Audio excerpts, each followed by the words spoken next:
Welcome, Dadas all over Kenya. It's Sunday, it's 4 p.m. You're on KBC Channel 1, and this is Dadas. We are so glad you chose us. We are honored. We are always honored. We never take it for granted that you watch us. Today, I wanted to share time with a wonderful, wonderful lady called Angelique. And we want to talk about how do you pick yourself up when stuff has happened to you, and how do you turn, I always say this to us, when life happens, how do you turn lemon to lemonade? And I think, Angelique, that's what you've been able to do, turn lemon into lemonade. Yes, I have. Yes, Yeah. I have. And my name is not Angelique. Angelique is my company. Okay. Angelique Achievers. My name is Nzilani. Okay. Yes. Okay. Which one do you prefer we call you, Angela or Angelique? Both are my names. I can say, let me just adopt Angelique to be my name as well, because I now, like Angelique, by the way. Yeah, It's yeah. very, it has a nice ring to it. Yeah, it does. And the day I just said that I want to start an organization called Angelique, I never changed. I never looked for another name. It just resonated. It felt so at home. Yeah. And it just felt like me. So, Okay, so yeah. let me say this. Please introduce yourself, Angela. Okay, my name is Angela Nzilani. Some people know me as Angela Katua. But I went through a journey of transformation where I started embracing myself better, and I realized that Nzilani sounds good, and Nzilani is really who I am. So I embraced my name as Angela Nzilani. So I used to write Angela N, and now it's Angela Nzilani. Okay. So yeah, I'm a motivational speaker, a transformational life coach, and I am a healed healer. Okay. And when I say healed healer, now that is what feels more at home, because I feel that I'm here to heal other people, help other people walk through their journeys of transformation, because I was transformed. Somebody walked through the journey with me of healing, and I had to transform to heal. Okay. So I never thought that it was possible. I never even thought that things like this exist. But I realized that it is possible, and I can, because I have so much love for people. I have love for life. I have love for good life and peace. So I realized that if I can help one or two people walk through the journey, and probably they could also take my ministry. I call it a ministry now, because it's a way of serving God. For me, I look at it like all what I went through was in preparation for God to send me to what I'm supposed to be doing. You've really made us curious. So we want to hear what were you transformed from?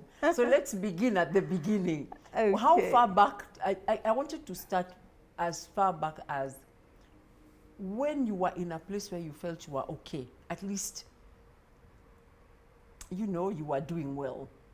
Okay, maybe I can begin from when I was a child. Yes. I grew up at a village in Makueni. That's where I was born. I went to school, and I went to another school in another village in Kitui. So most of my schooling was in... Girl. Yeah, village girl. That's good. The real one. Yeah, so after high school, I went to Strathmore University. I did my village girl. Hey, you've come to Nairobi. You don't just any university but Strathmore. Yes. All right. Okay. I did accounts there, and I got a job with some Indian firm, and the company was doing construction, was making construction materials. So I was being an Indian firm. You know, they employ you and they tell you you're the salesperson, but you find that you're the one in charge. You're the accountant. You're the salesperson. You're the marketing. You're the in charge of staff. You're in charge of the payroll and everything else. So I got very good, I can say, training from them, because I was doing so many things at the same time. So they really stretched you. Yes. They really vuruted you. Yeah. They were trying to make the most use of you, but actually you are the one who was the biggest beneficiary. Yes, yes, okay. Yeah. It was really good, because most of our clients were big people, you know, people who have money. Of course, who is building? The people who have money. So I would, my confidence was built by the fact that these people, like a minister has come to the company, is buying materials, and he's telling me I'm looking smart, and I'm feeling, this one is looking at this village girl. The village girl said, I know, I can imagine. Yeah, so I really developed into this confident person. And in that company, there was a loophole of, there was a way I could make my own money separate from my salary. So I would give my clients labor and some other things. I had a fleet of fundis who I would send to go and work out there, and I get money and I pay them.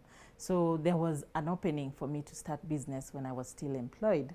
And of course, my boss didn't know that. We used to wonder how I'm making a lot of money because my salary was too small and I'm living well. I even bought a car and took myself back to the university and started another degree, a marketing degree. So when I started my degree, I had just met someone who I fell in love with, and I can say he was in love with me, I would say. Maybe, that those ones that you're not even sure of. And it was a Kenyan relationship. Yes, it was. It was vague. Yeah, it was vague, yes. It was vague because once when we were doing okay, we would go out for candlelit dinners, village girl. What? And you were doing for so me, well. I tell you, the city was being so kind to you. Flights to Mombasa and go to gosh. For me that was really something. So I was swept off my feet, and in a short while, like about a year or so, I got pregnant. And I had just now started going for my degree classes, and that affected my studies. So I slowed down with the studies, and I had my baby, and we somehow, now his true colors started now appearing, because the guy who used to come to my place like 2 times a week, and after some time, every other time we are together, now started, the distance now started growing, and we broke up. So there were so many other things that came up, and we broke up. But I continued working, and I did well. I left the company where I was working after some years, and I continued with my company, my construction company now, under my name now. So I decided that with the experience I had from my former boss, I can manage to work for myself, work hard, and I had a car, so I was doing well. I started, I improved from doing just this labor and finishing jobs, and started now being a contractor. I'm one of the first women to join the Kenya Federation of Master Builders. Oh wow! Yeah, the first when it started. You were among the first women who were registered. Yeah, I remember so even the day I joined, I didn't even have cash on me. So they said, no, you have to join. I attended the meeting. Now we need women on board. So someone said, I will pay 1,000 for her. I will pay this. If you don't, we will pay. So people even contributed for me to join. And I did well. I had a good number of contractors who would give me jobs here and there. The bigger contractors who would give me jobs. So they would subcontract their jobs to you. Yeah. So you were basically doing well. I was. You are now a mother, you had your own company, you had a car, you lived, you're comfortable. Yes. You can't complain. Yeah, I was living well in a nice house, nice place. I would take my kids out. We would fly to Mombasa for fun. So we were living well. I can say we were comfortable. And now it reached a place where now I started feeling like there's a gap in my life, because my son is here, he's asking for a father. Mom, who is my dad? And Mom, are we ever going to have a dad live with us? So I started praying for a husband. Yeah. And naturally, yes. Now that all other things are in place, now the only thing that is missing is a man. Yeah. Okay. That felt like a big gap, and I felt incomplete because I was this jumpy girl. I loved fun. I still love fun, but now I know I choose better. So I loved fun. I used to go out a lot, and I would really crave that. I wish I would go home and there's or maybe go home early and there's someone there with me, or when I'm going out, I'm going with someone who is mine. So it was really a genuine need, I can say. So I met someone. Someone was introduced to me by a friend, and this guy he's really swept me off my feet. He's he came the time. Yes, he came the time I needed and wanted. I wanted a man in my life. He swept me off my feet. He had the vibe. He had what I wanted. And like I said, I love fun. People who love fun love being told nice things. Yeah. So I enjoyed the vibe. And the day we met, we went out for dinner. And I remember we went and had our dinner. And when the bill came, he just looked. He didn't even look at it. Okay, he was still all over me. Wait. So the bill comes. Yes. So it sits there. You know how the bill comes. Yeah. It sits there. And so you are expecting that he's going to reach out and take the bill. Yeah. So he doesn't. He just continues talking to you like there's nothing. Yes. So being the contractor you are, or the Kenyan woman you are, you decide to take the bill. Yes. Yeah. I take the bill, look at it, and I call the waiter and I pay, and it's just there, and I'm like, oh, okay. Oh, fine. that was Anyway. not a red flag. It was. I should have seen it that way. Or you are too taken by him at that moment. Yeah. Okay. He was still all over me, you know. So I paid the bill, and that was okay for me because before, when I was okay, because I was doing fine. Yeah. I would go out with other contractors and we share the bill. But this one was now a man who is coming this is into my life. Date, you know. Date, yes. Yeah. And I don't know, sometimes we overshadow things. We try to overshadow and say that we are equal. Women and men are equal. But there is no way that a man and woman will be like, yes, you can be equal because you're both souls. But it's important to note the place of a man and the place of a woman. Everyone has their own place. So I overlooked that. Date 2 came, we had lunch, I dropped him to his place, I paid, of course. You paid the bill again. Yes. Okay, so a trend has been set now. Now Yeah. you are paying bills. So, and you are also the one dropping him. Dropping him to Now you where are the he one was dropping living. him. Yeah. He has Being no car. a foreigner, it's okay, he doesn't have a car, it's all right, let me just drop him. Okay. Yeah, so I dropped him. And when I got there, well, the guy was in construction business, he was in football business. So he had come to Kenya with other footballers. So he was not a Kenyan. He was not a Kenyan. Hey, He's from dear, Ghana. you are doing so well. You are now dating a Ghanaian man. Oh, it felt exotic. You know? Oh, if the boys from Makueni would see you now. No, I'm still a star. It doesn't matter. At that moment, you are telling yourself, if those boys from Makueni Yes, who joked yes, with me could see me now, they would know who I am. Yeah. You are now dating a Ghanaian footballer. Yes, Okay. he was a football manager. So he's even football bigger than- manager. Oh, he's the cool. one who's supposed to be having the money, you know. Yes. Because he's the one who is negotiating on the contract. Okay. So he had 4 footballers here. And he was living with them in the same house. Okay. So I dropped them and they come and see him at the parking and say, Chair, we are hungry. So Angela gets to my pocket and give them 5,000 shillings to go and eat. Angela. Well, I had been to Ghana before, and before we went for the lunch, we passed by an ATM. So when he checked his balance, I could see he has less than, I think, very little money. He didn't have money. So because I knew the exchange rate, Ghana and Kenya money. So I knew that this guy is broke, or maybe I assumed, you know. So I gave the money and I left. Now this guy now started seeing me every day.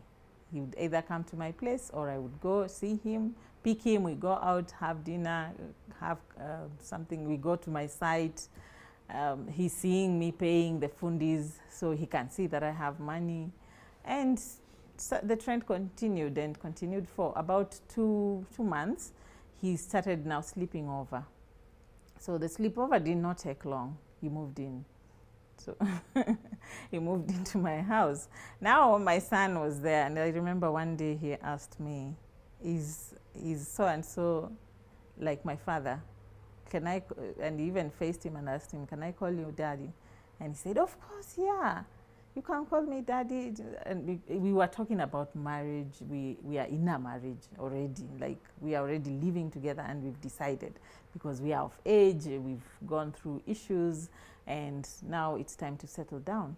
Okay. So this guy moves in, and yeah, now after a short time, a few months after, we kind of now got tired of paying rent for 2 houses. And he's the one who was paying rent in the other house. So he's I don't know if it's him who suggested or I offered, but the guys, these footballers moved in with us. The footballers, yes. The 4? Yeah. Okay. Yes. Angela, I'm not judging. I will not judge. Just continue telling the story. And Please don't dadas judge. out there, you know what Angela is saying. Don't judge. Let's Yeah. not judge. Continue. Everyone has done something silly. So I know. This is Angela's story, and we are not going to judge her. Yes. Yeah. If you had been there, maybe you would have done a lot worse. Continue. This man is a charmer, from what I can see. Because Angela, you look like a very level-headed person. So this man must have charmed your socks off. Yes. Yes, he did. Okay. So the footballers are now inside your house. Inside my house. I was taking care of everything now. This guy is totally broke. If he wants bus fare, I give him. Now, I even helped him get his work permit. He managed to get a driving license and started now going out with my car. Because along this time, we were looking for a baby. So I got pregnant. My first pregnancy, I had a miscarriage after 2 months. Oh, Pauline. Yeah, thank you. So after the miscarriage, I remember how he cried. He cried? Yeah, he cried. He told me that I'm the one who has done something to this baby. He wants us to have a baby, to be family, to have another baby. And for me, it felt like, wow, he's real. So we continued looking for another baby, and we were lucky. We got another baby. So because of this pregnancy, I couldn't do much. My construction business started now going slow. The project I was doing, I had just handed it over. So there was no other contract I'm doing, and I'm just in the house. I'm not even going out to work. And you are feeding now. Now you are how many people? You have 5 people plus you and your son. Those are 7 people. Yeah, and plus I even had a house help. I had a 8 house people help. now you are feeding. Yes, I had a house help and my nephew. My house help felt that this crowd is too big, so she left. My nephew, after a few months, he also left. So now you are left with the Ghanaians. Yeah. You and your son. Me and my son and the Ghanaians. Okay. So I would either drop my son to school. Sometimes these boys are the ones picking him. Let me not call them boys because they were men. They are the ones walking him to school. Did you feel overwhelmed? Initially, I did not. But it came to a point where I started feeling overwhelmed because I started getting broke. And this money I was using, I had even started depositing for a house. I wanted to mortgage. So I had put a deposit with Jamie Bora. And there were some houses that I had booked, but that phase got finished. So they said that they are going to build now bigger houses. So I felt like this is too much. Will I even afford it? So I started withdrawing the money slowly. And so you now started eating into an investment that you had placed? Yes. Yes. Wow, okay. And I would give this guy money because he was now being in the football business. They look for contracts outside, like in other countries. And that is why he was even here. So sometimes I remember even one time I paid tickets for some footballers to come from Ghana, 2 more. And to come to your house? Yeah, 2 more footballers. Now there are 6. Okay, Angela, at this point, please allow me to laugh. Just let me laugh. So now you've imported 2 more people to come? Yeah. And the reason they were coming is because their positions, he had gotten some positions for some different footballers, not the one, their positions. Yeah, I don't know, left footer, right footer. So now the striker, they needed a striker, yeah. So they got the striker. A goalkeeper. So you are the one now who brings them with your own money. Yeah. And you are the one housing them. Yeah, I brought them and they went to Ethiopia. They were going to Ethiopia for some trials. Okay. So they went and I followed them. I was going to have fun, so I followed them. I was traveling, just. So when we were there, I'm still the one doing everything. We came back, I'm still continuing to do everything. So I would give him money to pay tickets. One time some footballers were to go, I don't know, I can't even remember the country, and they went, they bounced, they came back still to my house. It was all that, me having to... Okay, let me just ask one quick question. Were there relatives of yours? Did anybody ever sit you down and ask you, Angela, what are you doing? Yes, my sisters, they talked to me, my brothers talked to me. My friends, my closest friends talked to me about it. I had even a friend who is a Ghanaian here, and he cautioned me about this because he told me, this one doesn't seem to be a true Ghanaian. Ghanaians are good. I know some Ghanaians who are very good. Good people, kind-hearted, and they share. But he told me, when you see someone like this one is not real. It's not for you. He's out to get something from you. But I didn't listen. I said, I'm the one who's living with him. Then I had also, when I got pregnant now with my second pregnancy, I took him to my parents. We went to the bank. To the bank? I got him money. This is, I now have no words. So you went to the bank, you removed your own money to pay your own dowry? Yeah, no, it wasn't dowry, but it was a visit, for him to visit. But he said he's borrowing. So I gave him money, we went with my car, I fueled the car. I even remember I bought him some clothes and told him, I want you to look like this when you're going to face my parents. So we went, and the day we went and slept there. So we came back the following day. And that night, I remember, after we had a sitting with my father and my mother, my father said that he was asking very heavy questions to this guy.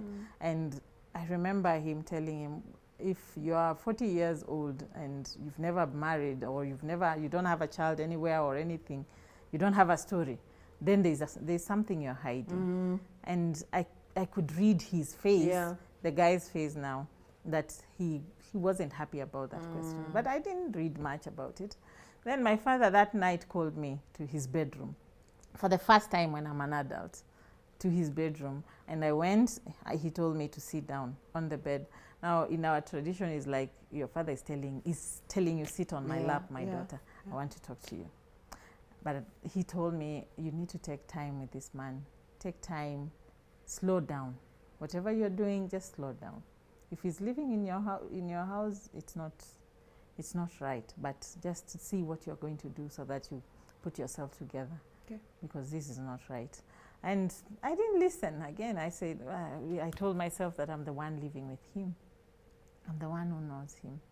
So anyway, we continued living, and I got broke. I got broke to a point where now I could not even pay rent. So this guy had started going out, and he would come home with some money.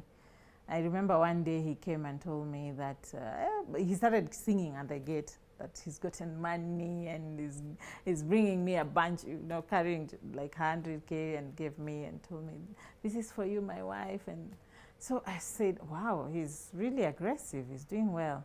Not to know that after some time, I came to realize that this money was gotten from a woman. He would lie to other women and get money from them. And then he comes home with money and Yeah.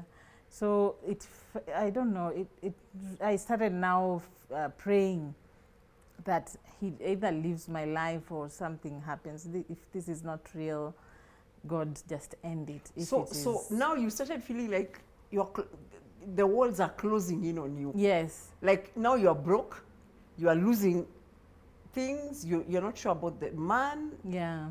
You began having doubts about everything. Women would even call me. Someone has seen my photo on his Facebook page, and she would call me and say that there's this guy who is asking me out. How is your relationship? Or I want us to take it to the next level. Are you guys still together?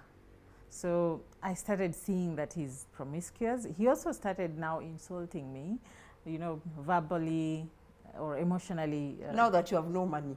Yeah, he would tell me that I'm a fool, and I would feel so bad. I remember one day we were driving home from town, and he told me I've changed. And when I went and sat with myself, I started saying, yes, this guy is the one, I'm the victim here, and he can notice that I've changed. Like, okay. I'm dull. Yeah. Yeah. Okay, we have to go into a break. When we come back, we'll continue from you being pregnant, the walls are closing in, things are becoming thick, and the man has started changing. Yeah? Dadas, this, as you go to look for something to drink, remember, this is our story. We are coming right back.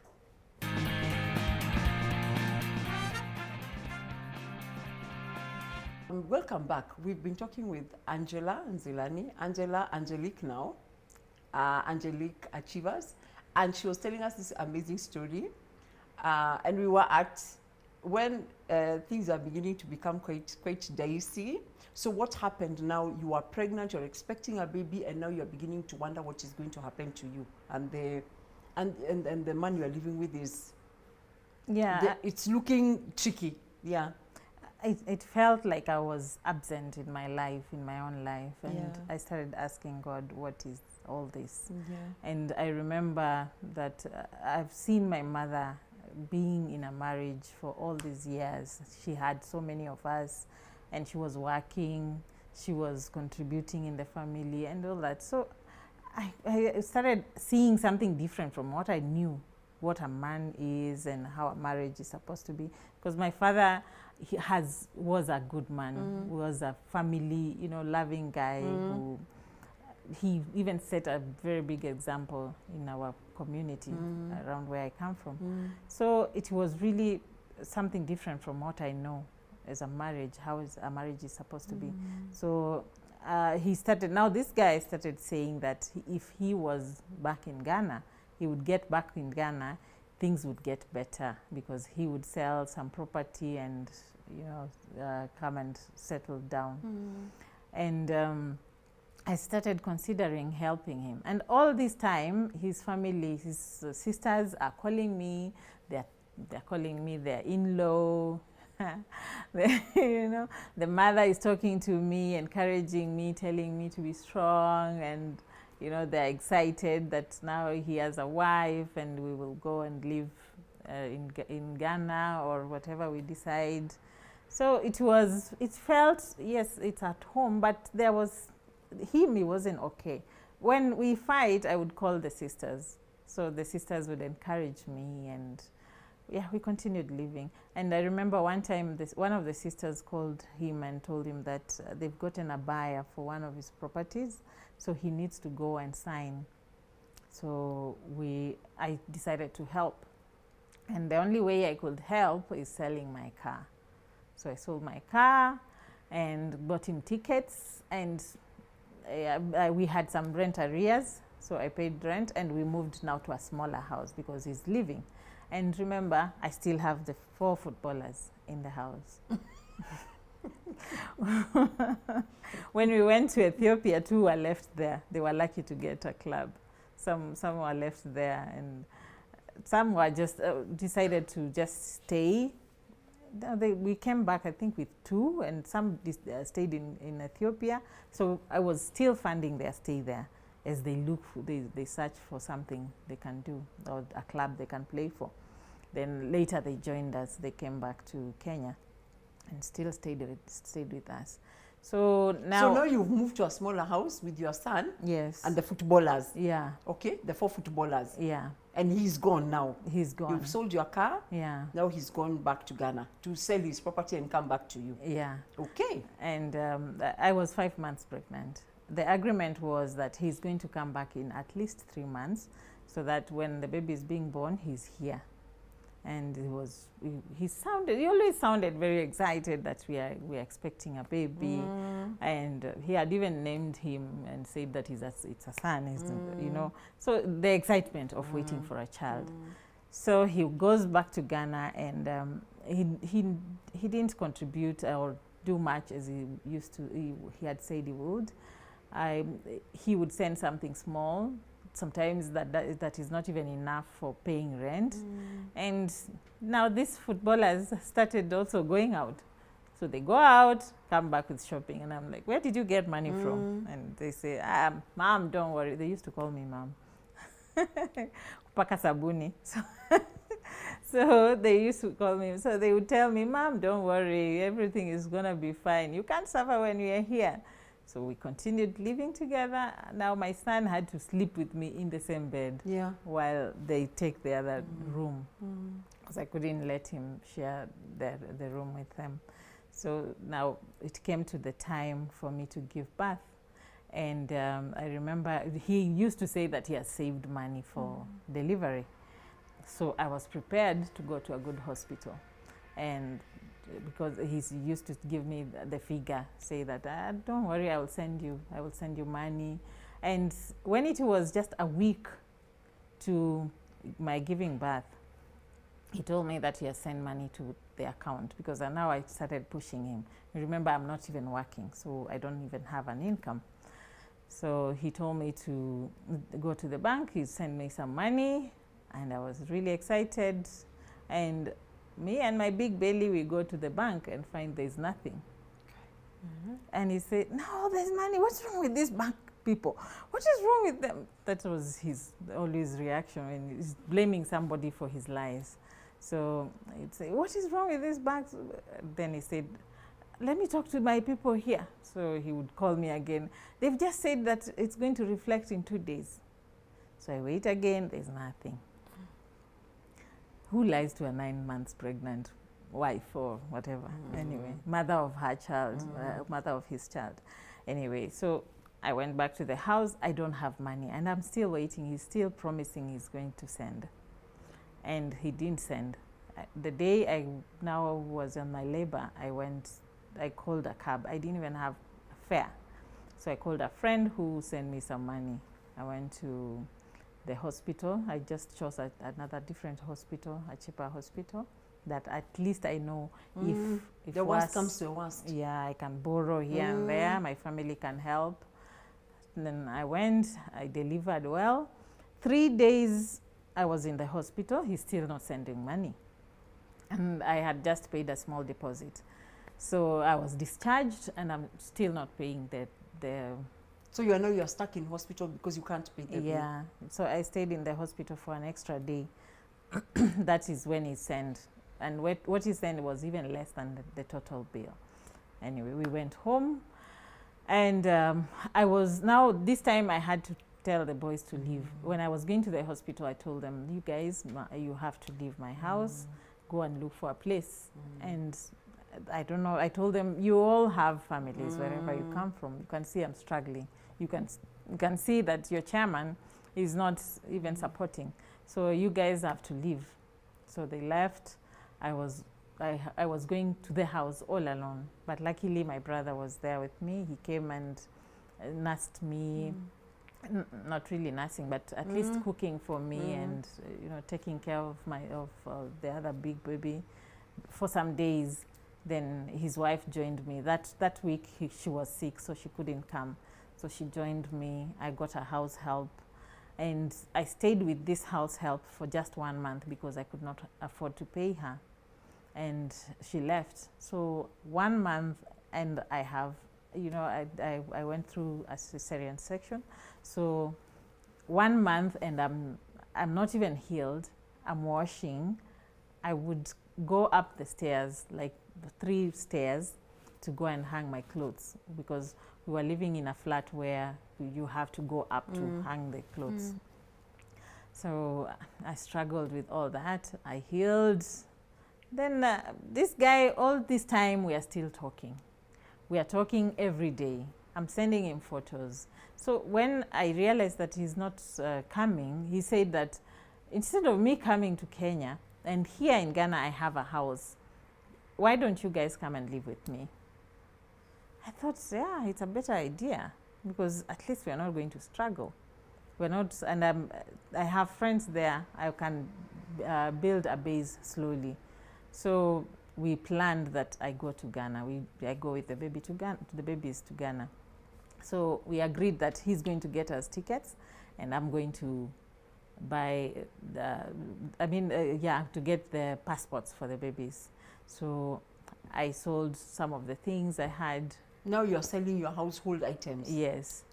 I started now selling things because I don't need them. In any case, you're going to Ghana. You don't need chairs. You don't need what. So you start selling, disposing your household items. Yeah. So after some time, now I had to. When my son closed second term school, I withdrew him from school, and we had planned to travel during the holiday, so that when we get there, now he can join school, a new school. So I've withdrawn my son from school. I've sold all my things. I've moved in with my sister, and now we are waiting for the tickets. So we waited, and when we were supposed to go on a certain Friday, and he was supposed to send us tickets by at least before then. So he would tell me that he has done a booking. I called my parents. I told them. They were adamant, but mzazi ni mzazi. They will back you up. They will walk with you whatever journey you choose. So my parents came to say, maybe bid me goodbye. We arranged for a party. My sisters came, my brothers, my friends, my cousins. So you had a going away party now? Yes. You're going to Ghana. You are immigrating? Yes. I even, before then, I even called another lady who runs a children's home to come for my things. She carried so many things, my duvets, clothes. I was left with 1 suitcase of my clothes and my baby's clothes. And we were waiting for tickets. Now, come Thursday, my parents go back to the village. Friday morning, what time are you leaving? Tickets are not here yet. So we waited for the tickets. The following week, nothing happened. The other week, nothing happened. It went on, a month went, and we are still talking every day. And every time he's just telling me, oh, baby, wait, just hold on. I've done the booking. It's just a small hold here and there. Just hold on. And remember, now my son is not in school. And that is the time when the government had said that every child must be in school, because public schools are free. So I would hide my son in the house. I would buy books. I started buying books for him and just schooling him in the house. For me, homeschooling started those a while days ago, not the COVID season. So I schooled him, and I realized that we are never going to go. So, and again, it's taken too long to just raise money for tickets. So how is he going to take care of us before I can even get on my feet? So I told him, if you are serious about this, then you are the one to join us. So you do what you have to do and join us here. So for me, I'm staying in Kenya. That was almost now in October, November. Then he agreed. And in December, my son now was about 7-8 months. In December, a lady calls me from Ghana, and she told me that, no, when I had started, when I said that he has to come back, I started now moving out, looking for work. So I got some work, some interior design job, and I got some little money and moved out. So now I'm living in my house with my kids, and that's just a small house. Then a lady calls me from Ghana and tells me that this guy has been lying to me, the whole family has been lying to me, and she just felt that she needed to tell me the truth. And I asked her what truth, and she said the guy is married and has been married for 10 years. So for me, of course, it was really, I didn't believe her. So I told her, why would you say that? Where is the wife? Where has the wife been? I don't think so. Because I've been talking to the mom, and she said, they are all like that. He is married and I am his wife. And I told her, first of all, I broke. I was really broken. And so this, okay, so the wife has now called you? Yeah. Okay. So I asked her, how long have you been married? I expected her to say 6 months or 3 months. Yeah, the time has been there. Yes. Yeah. And she said for 10 years. Then I told her, I need you to send me evidence. And she sent me photos from our wedding album. So it was true. Did you call him? I called him. What did he say? I confronted him, and he said, it's a lie, block that number. That is what they always say. Block that number. And I remember when I was driving here, a certain lady called me, and she's going through a similar situation. And she's telling me the way that her husband is telling her to block a certain lady's number. Yeah. And just remember that. Yeah, you remember, did you play Deja Vu? Yeah. Like, so according to him, he denied everything. He denied, but when I sent him the photos and I told him, this is not Photoshop. Yeah. This is a wedding, an album, from an album. Yeah. You can even see the shiny paper. So he accepted. So he said that. What did he say? He said that he wanted to tell me, and they've had a problem for all over the years, that they don't have a child and they fight a lot. So for me, it was like, well, it's been a lie. Everything has been a lie. The whole thing is a lie. Yeah. So why were you in my life? Why did you even want a baby with me? You're a foreigner. You're not even living here. So he still was promising me that he's working on divorcing his wife and marrying me. And for me, marriage is not about children. It's about the two of you. It's about the two of you, and and if he was truthful, I don't know, maybe I would have accepted to be his second wife or something. You never know, maybe, I don't know. Okay, now looking back, because I want us to move to Angelique Achievers, looking back at that story, when you look back today, because you said you were healed to heal when you introduced yourself. Yeah. What are some of the things that for you now have been lessons learned? First lesson was us women, we need to know our place. And our place is to be, the Bible says a man finds a helper. So a man, even when you look at God, when he gave Adam a wife, he had given him a home. He had given him work. He had given him rule. He was ruling already. A dominion. Yes. So all these things he had. Why would you bring a man to be like he's the wife? Exactly. Into your life to be like he's the wife. Now you can help him to, support him to be the man. And the way us as women support a man who is ours is by encouraging him, praying for him, and praying with him, because he's also supposed to be the leader. He's supposed to be your priest. So if he's the one preaching, he's the one who is supposed to be leading you in the word.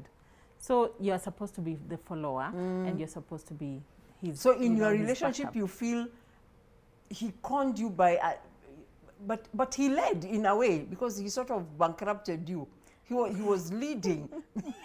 When you listen to that story, actually that man was the leader. Yeah. Maybe not leading in a good direction. Yeah. But when you think about it, he did lead you. Yeah. So we need to also know where we are being led to. Yeah, where we are being led to. He was prayerful. He even made me more prayerful. Prayerful? Yes. He had a Bible in his suitcase when he came, and it was on the top. So when he opened the suitcase, I was like, wow, he prays, he reads the Bible. So, and we would go to church. Whenever we fight, we would go visit our pastor. I'm Catholic, but I had started going to his church. So we would go to our pastor and we would talk to him, and you know, he was really prayerful. He taught my son how to pray. Okay. Yeah. So he led. So talking of red flags, you need to get to know what is it just the vibe, or is it true? You need to study someone even better, deeper. And there's something about us women getting to, you know, giving ourselves so fast. When a man is meant to is kept, or what can I say? If you delay the fun, if you delay even the going to bed, the ones who are wrong will go. Yeah. They will can't fall wait. out. They can't wait that long. They will go. Yeah. But we are too quick to share the cookie. You know, we are too quick to, and when intimacy comes in, you get confused. You get confused. You can't even see anything. Okay. So you need to you know, to understand, is it really fun, or what is it for? Give him tests. You know, some few tests here and there. You don't need to hurt him, but there are few things that we can use as with intelligence that can help us realize or determine whether this guy is real or not.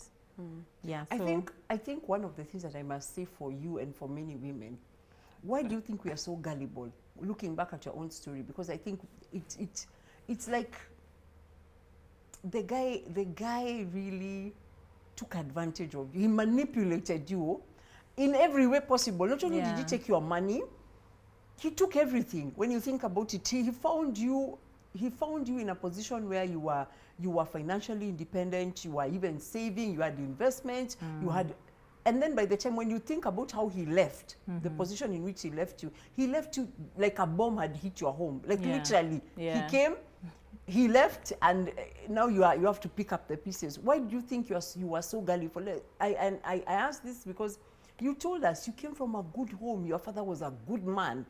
What could possibly have happened to you? You know, we are a sum total of what our caregivers put in us, and what the society has also put in us, and what we as adults have allowed to come to control our lives. So all this now speaks to us through our subconscious mind, and the society has a way of pushing us to, you know, to live in a certain way. So having been a mother of, you know, a single mother, and I was already 30, past 30. So I was feeling empty when I don't have a man in my life. And I know many women, I can resonate with so many women who call me for help. You know, they're going through this, but we have to go back to the drawing board.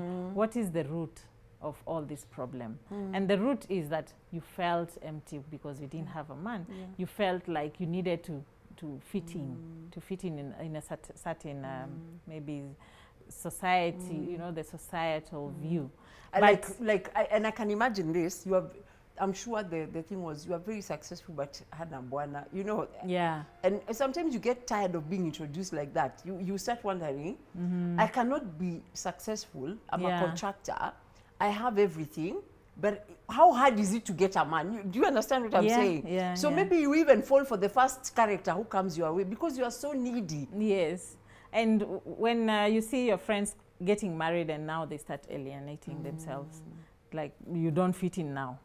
And you're with their husband, and you cannot laugh the way you laughed before when you're just the two of you. So when there's a man now, you have to tone down because he might look at you differently. Your friend will get offended. So it used to feel like I'm different. There's something I'm lacking. And if only I could have a man, then we would, you know, have my friends I would fit in their circle. So I can say that is something that pushes us women, and that's why we are gullible. That's one of the reasons why we are gullible. And we fall for being told. We like being led. So when someone comes to your life and promises heaven, you believe that heaven and you just want to run along with it. You don't want to, because you don't want to face the other painful side of knowing that it's not true. Yeah. You just want to face that, you know, that side that looks rosy. How was Angelique Achievers formed? How was it? What was?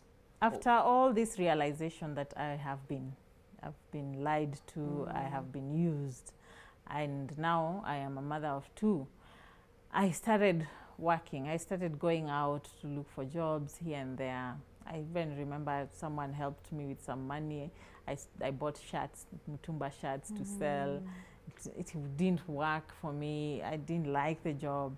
I stopped it. I even remember my last shirts, I just gave them out. So it reached a point where now I started talking to people for help, for work, and calling contractors. And one day I was in town and I was going to see someone just for work. And I met someone who was a contractor. He was an architect. So he had given me some work before. So I talked to him. I told him, it's good that I've seen you. Maybe you can give me some work. I'm going through a hard time and I wish to get some work, some job. And he told me, instead of me giving you work right now, let me invite you for something different. You come and see it. I think it would help you. And his name is Stephen Muiro. He runs a company called Born to Lead Academy. He trains on personal development. So I went for the open day. And when I saw because the open day was like a graduation for some of the students that had gone through that process. I liked the process. I liked what the end product of these people after what they had gone through before and what they have achieved. And I was at a place where I felt I needed counseling, but I couldn't afford it. So I told him, Steve, I want to join your class, but I cannot afford you. And he told me, I will give you scholarship. And I think he was God sent. And I must thank him because he was like my miracle. Yeah. Because after the training, I attended all the classes. After the training, I discovered my purpose. I discovered that I have always helped people. I have, and mostly by talking to them, just encouraging someone. Someone is going through a hard time, they call me, and I always have some word to say that would help someone. So I discovered that I too can heal people. So I started now my own program. That's how Angelique Achievers was born. Okay. I started my own program. It's a bit different because mine walks through, we walk through forgiveness, we walk through healing, we walk through also personal development. And personal development is where you learn about yourself. You get out of yourself and look at yourself. Yeah. It's like you face yourself inside out. You start healing inside out. You start growing inside out.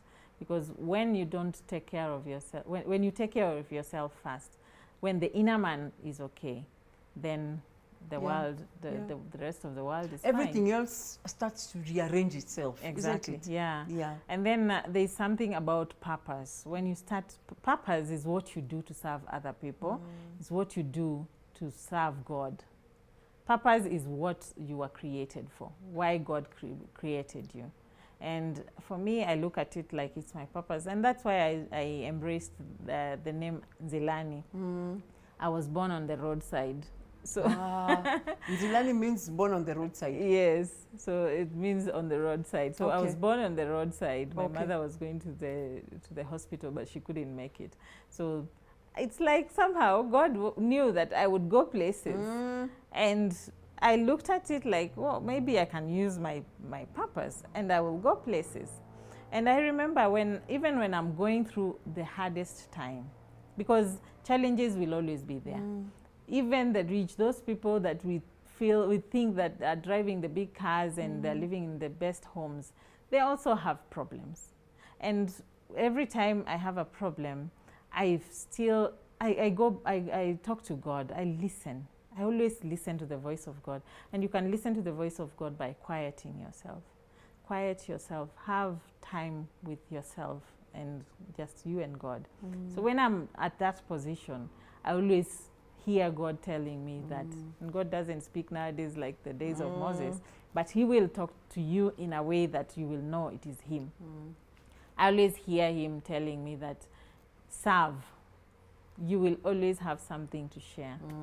And the Bible in Hebrews says that, I think Hebrews 13 says that share what you have, because that is when I don't know the exact words, but that is when God is pleased with you. Okay. When you share what you have. Unfortunately, imagine we've run out of time. Do you have a parting shot for women? And that's your camera.